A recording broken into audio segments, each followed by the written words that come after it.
Libro Ageo 2:7. Y haré temblar a todas las naciones, y vendrá el deseado de todas las naciones, y llenaré de gloria esta casa, ha dicho Jehová de los ejércitos. Y si lo ha dicho Jehová de los ejércitos, será hecho. No hay nada que el Señor haya dicho que va a hacer, que ni el diablo, ni los demonios, ni ningún ser humano puede detener lo que Dios dijo que haría. Gracias, Señor, por tu palabra. Y hay un anhelo profundo en nuestro corazón de que tú, Padre, aparezcas, porque tú eres el deseado de nuestro corazón, eres el deseado de nuestras vidas. Que tu presencia, Señor, sea tal que nos identificamos contigo de alguna manera, que podamos amar cada instante que pasamos contigo. Que esos instantes se conviertan en la vida cotidiana y podamos disfrutar tanto de ti, Señor. Oramos dándote las gracias en tu nombre, Jesús. Amén. Queremos, hermanos, poner por título a esta palabra en la tarde de hoy, de la manera sencilla en la que el profeta lo hace, el deseado de los siglos. Esta es una designación, es una distinción única hecha a la persona más grande de la existencia. O sea, no se le puede decir el deseado de los siglos a ningún ser creado. Es decir, que el deseado de los siglos trasciende la historia, trasciende las culturas, trasciende inclusive la existencia de cuánto existe, porque Él es el creador de todo lo que hay. Él es el creador, Él es el que hizo todas las cosas con el poder de su gracia, de su misericordia. Esta es una expresión que el profeta que está dando esta profecía es contemporáneo a la época en la que fue dado el edicto de que ya Israel pasara de la esclavitud en Babilonia y pudieran venir y construir su templo. Ese fue el contexto, la época en los años 500, 530 antes de Jesucristo. Y esta expresión resume el anhelo de la creación misma, el anhelo del hombre, porque aparezca alguien que pueda resolver los problemas del hombre, los problemas de la humanidad. Esta es una expresión distintiva, única, como reacción histórica al descalabro del proyecto humano después del pecado.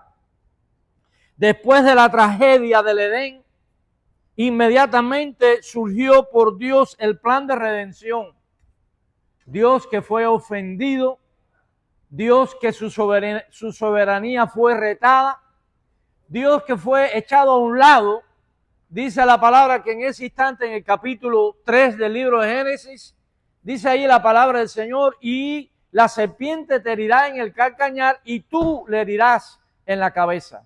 Ahí comienza a surgir en la mente y en la psicología de Eva, de Adán y de sus hijos, comenzó a transmitirse un anhelo a causa de aquel funesto fracaso del hombre, porque no había modo alguno de resolver aquel problema que el mismo hombre había creado por retar la soberanía de Dios. La desobediencia es un reto a la soberanía de Dios. Cuando pecamos, estamos retando a Dios, porque cuando Dios dice no robes y robamos, estamos retando la soberanía de Dios y estamos nosotros sustituyendo y suplantando a Dios en nuestras vidas. Pecar no es tan sencillo. Pecar, hay que el pecado presentarlo como es, porque es tan sutil y es tan venenoso que nos aleja de ese Dios que quiere traernos a nosotros todo el bien que en el cielo está. Y no hay mayor bien en el cielo que la misma persona de Jesús, y ese bien maravilloso de esa gracia insondable vino a este mundo lleno de pecado para que este mundo fuera tocado con su gracia y pudiera llegar a ser la única opción que tiene el hombre para resolver el problema que él causó en el huerto del Edén. Quiere decir que a lo largo de los siglos a través de las diferentes experiencias en las que vive el hombre, guerras, muertes, surgimiento de religiones falsas, a pesar de aquellos poquitos hombres que eran los que andaban en el camino de la fe, que es la línea patriarcal, el paganismo se constituyó en la única forma, exceptuando a ese remanente, en la que el hombre diseñaba sus aspiraciones, sus anhelos, y por tal razón todas ellas fracasaron a lo largo de la historia, hasta el día de hoy. Quien está por fuera de la ciudad fortificada perece. Quien está fuera de las líneas donde Dios protege, esa persona está perdido. Esa persona no tiene posibilidades para sobrevivir. La insistencia del hombre por ir en otra dirección por causa de su incapacidad espiritual debido a su separación de Dios, sometió a la humanidad en una desgracia permanente. El hombre sin Dios vive una vida desgraciada. No importa que tenga títulos, no importa que tenga conexiones, no importa que tenga dinero, no importa que el hombre esté en la cúspide de la sociedad, si está alejado de Dios, es una persona tristemente desgraciada. Porque la gracia, la benevolencia, el amor y todo el beneficio que esto trae está dentro de la ciudad, está dentro del Señor, que Él fue el que vino a dar. Quiere decir que, resumiendo lo que hemos hablado hasta aquí, el descalabro del hombre por su pecado, la tragedia que ha vivido el hombre a causa de ese pecado, ha creado en la conciencia social, en la mentalidad, en la psiquis de las poblaciones, el deseo de que aparezca alguien o algo que pueda resolver esa crisis y esa situación en todos los órdenes, en lo personal, en lo familiar, en el carácter nacional o étnico, en el carácter global. Los hombres están buscando cómo resolver el problema que ellos mismos han creado y no pueden salir. El diablo es especialista, y hay muchas ideologías que lo confirman,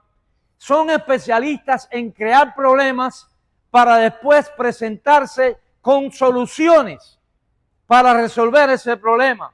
Y así aprovechar entre col y col la lechuga de perpetuarse en un poder para que a partir de ahí el problema sea todavía más grande, el problema sea todavía peor. Así es como vive el hombre, engañando y siendo engañado por sí mismo. Por eso el clamor del alma en el sentido histórico, en el sentido cultural, el hombre está anhelando, el mundo está anhelando que aparezca el deseado de los siglos.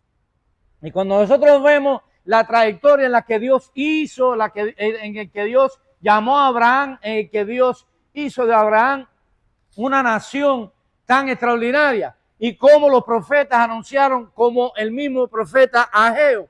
Qué cosa más maravillosa que en el momento más crítico para la nación de Israel, en el momento en el que surge el poder más espantoso de la antigüedad, que fue el Imperio Romano, el momento más angustioso para la nación, apareció Jesús, apareció la respuesta, apareció la solución. ¿Puede darnos esto motivo de alegría en el día de hoy? Quiere decir que el deseado, lo que anhelaba el hombre, lo que deseaba el hombre, apareció en la tierra. Oye, eso es extraordinario, eso es fantástico. Pero qué profundo es el daño que ha hecho el pecado. Que a pesar de eso, dice que a lo suyo vino y lo suyo no le recibieron, ¿verdad? Pero la buena experiencia es que a los que le recibieron, Dios le potestad de que de ser hechos hijos de Dios. Porque esos que se hicieron hijos de Dios son los que comprendieron que el deseado de los siglos había llegado. Porque el problema interior, la necesidad del alma, los complejos, las enfermedades, las posiciones demoníacas, aún hasta la muerte, se dio ante el poder de ese ser que había sido anteriormente anunciado. Por eso nos unimos a los apóstoles cuando Juan habla, dice, vimos con nuestros ojos, lo tocamos con nuestras manos. Es decir, que ellos pudieron ver, pudieron escuchar y pudieron tocar lo tocante al verbo de vida, que era el deseado de los siglos. Pero hay una cosa fascinante, una cosa maravillosa, que vino el deseado de los siglos y se cumplieron en él todas las profecías. Algunos se consideran que hay más de 300 profecías que hablaban acerca de el advenimiento del Mesías, que el Mesías es el deseado, que por eso nosotros no aceptamos otro Mesías que no sea Jesús el Cristo, el divino Dios humanado. Podemos decir amén, ¿verdad? Ahora, ¿eso es lo que desea el hombre o no? El hombre del mundo, aunque niega a Dios, el hombre del mundo desea, anhela lo que él puede dar, lo que él tiene, lo que el pecado lo inhibe, el pecado lo incapacita. Por eso es nuestra tarea de predicar, de proclamar. No importa que te rechacen, no importa que se burlen, no importa que traten de pisotearte, aún amenazan la vida.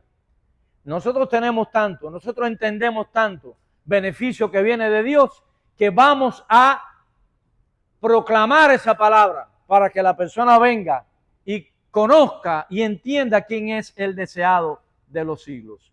No debe haber otra cosa más que podamos desear que la presencia de Dios en nuestras vidas. ¿Estamos de acuerdo, verdad? Y hay algo muy notable, hay algo muy interesante. Cristo dice ahí en Romanos capítulo 8, un pasaje muy interesante también, porque aún hasta la creación grita con gemidos el día de su plena liberación.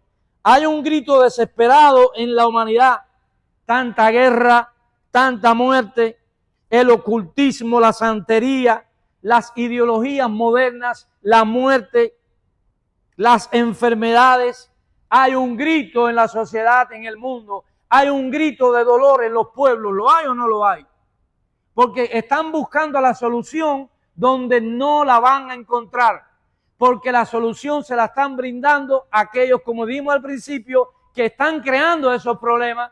Y los que crean los problemas van a buscar soluciones que son más problemas todavía que los que habían antes de ellos, de lo que ellos querían promocionar como solución. El único que quita la enfermedad y no trae otra es Jesucristo. Amén. El único que te levanta de los muertos y no te vuelve a matar es Jesucristo. El único que te ofrece la salvación es el Señor Jesucristo. Eso es lo que desea nuestra alma. ¿Qué es lo que deseamos nosotros en esta tarde? Si las cosas materiales son necesarias para vivir, porque las cosas materiales también las hizo Dios. Pero no podemos detenernos a las cosas materiales. Debemos darle las gracias al Señor. Por eso nosotros el neopentecostalismo y estas desviaciones que hay en el evangelicalismo hoy han hecho tanto daño y han desviado a la iglesia de la esencia misma de su mensaje, que por eso se han levantado falsos maestros, se han levantado falsos profetas, se han levantado falsos predicadores que no están presentando el mensaje que pueda producir en el hombre el anhelo hacia el verdadero deseado de los siglos. Porque la buena noticia es que el deseado de los siglos vino una vez y volverá. Amén. El deseado de los siglos vino una vez a resolver el problema de los hombres y lo sigue resolviendo hasta el día que Él venga y ponga punto final a todos los descalabros humanos. Entonces, mi alma anhela al deseado. ¿Y tu alma? Qué bendición más preciosa. Dice Romanos 8, capítulo 8, versículo 19. Porque el anhelo ardiente de la creación es el aguardar la manifestación de los hijos de Dios. Porque también la creación misma será liberada de la esclavitud, de la corrupción, a la libertad gloriosa de los hijos de Dios. La misma creación está sujeta por causa del pecado. Y la creación esta que nosotros vemos y vivimos va a ser transformada el día que Jesucristo venga. Oiga, o sea que no va a haber vientos que producen virus y catarros y nada de eso. Dice, porque sabemos que toda la creación gime a una y aún está con dolores de parto hasta ahora. Oiga, las mujeres que están aquí, cuando dice dolores de parto no se les eriza. Yo que no soy mujer ni he parido nunca, se me eriza el cuerpo. Porque dice dolores de parto hasta ahora. Y no solo ella, sino que también nosotros mismos, que tenemos las primicias del Espíritu, nosotros también gemimos dentro de nosotros mismos, esperando la adopción, la redención de nuestro cuerpo. O sea que el deseado de los siglos comenzó la obra en su primer advenimiento, pero la culminará. Yo deseo eso, tú lo deseas, tú lo anhelas, nosotros lo queremos, nosotros le imploramos al Señor, prolonga, Señor, en mi vida tu gracia, prolonga en mi vida tu misericordia, y lo que falta por hacer en mí, permite, Señor, que haya un deseo arduo en mi corazón de que tú lo puedas lograr, porque tú eres mi deseo.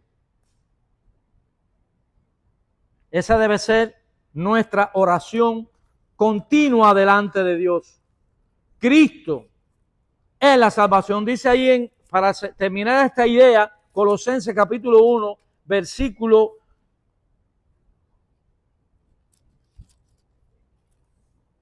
1. Colosenses capítulo 1.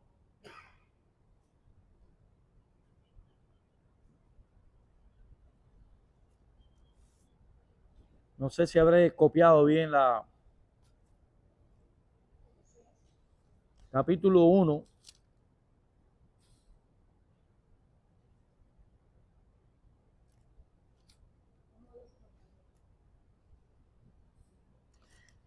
Dice que reconcilió con él todas las cosas.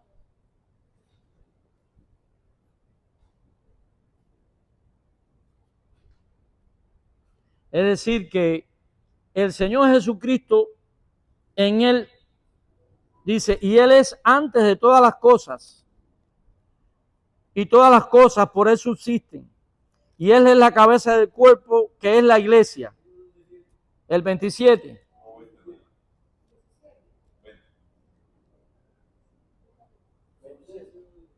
Ajá, 20. Capítulo 1, versículo 20 de Colosenses. Y por medio de él, reconciliar consigo todas las cosas, gracias hermano, así las que están en la tierra como las que están en los cielos, haciendo la paz mediante la sangre de su cruz. ¿Habrá una obra superior a esa? Es decir, que falta completar esa obra que Jesucristo hizo, que comenzó en la cruz.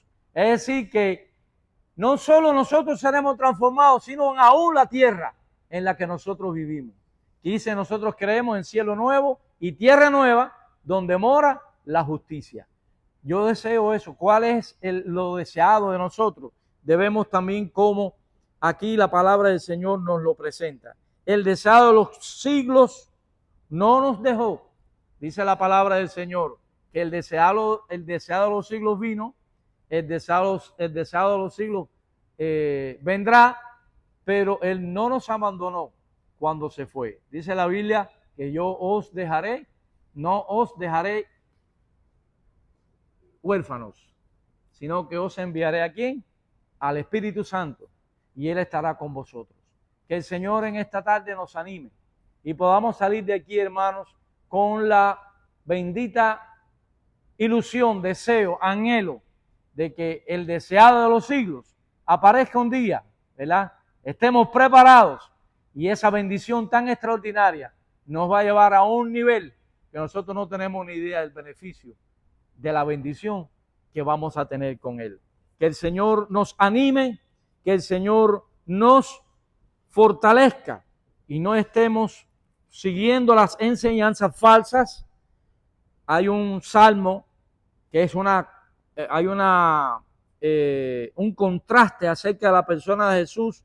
En el Salmo 45, versículo 2, hay una expresión acerca del Señor muy maravillosa que hace el salmista. Dice, eres el más hermoso de los hijos de los hombres. La gracia se derramó en tus labios. Por tanto, Dios te ha bendecido para siempre. Eres el más hermoso de los hijos de los hombres. Esa es la hermosura del deseado. Mire qué interesante. Y dice Isaías capítulo 53, libro del profeta Isaías capítulo 53, algo también notablemente extraordinario. Isaías capítulo 53 y vamos a leer el versículo y con esto terminamos. Versículo 2 dice de esta manera: subirá cual renuevo delante de él y como raíz de tierra seca. No habrá parecer en él ni hermosura. Le veremos más en atractivo para que le deseemos. Así que, hermanos, en esta oportunidad vamos a nuestros hogares dándole gracias al Señor porque podamos, como el salmista, ver su grandeza, su belleza, pero que no seamos como estos predicadores falsos que son narcisistas, que están buscando la apariencia física y le están pidiendo a la gente que le den dinero para ellos estar en un nivel superior. Que nosotros podamos entender que el Señor no era un narcisista, que Él no era una persona que buscaba belleza temporal, sino que su hermosura era espiritual. Y dice, no hay parecer en Él ni hermosura. Le veremos más en atractivo para que le deseemos. Y es una frase que pone de manifiesto que lo atractivo no es lo importante. Es decir, que lo importante es su persona, sus principios, sus valores, y eso es lo que hace de él el deseado de los siglos. Que el Señor le bendiga, hermanos. Es el deseo de nuestro corazón. Vamos a